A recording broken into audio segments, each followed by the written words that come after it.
pursuing that deficiency. But it depends on, there's two separate things. There's 1099-C, which is in this column, and a deficiency judgment or repayment on this column.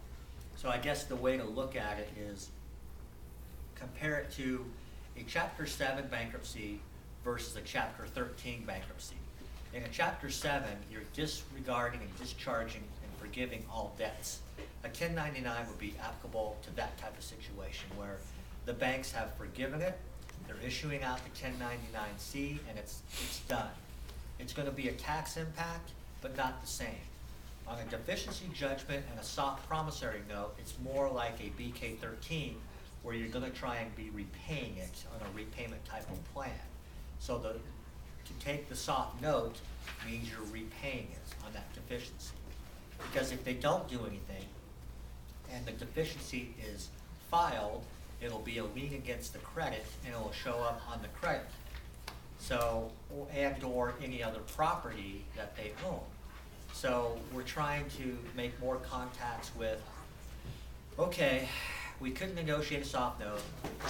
The 1099-C was not issued, and that there is a potential deficiency piece of it that we would hire experts to negotiate that deficiency down the road should it become a judgment, whether we're getting a judgment attorney or some other person who's negotiating. Let's say it's an $80,000 judgment now, that they go back through in there and they're negotiating that again and seeing if they can settle with the IRS or they can settle with whoever and get that deficiency even lower.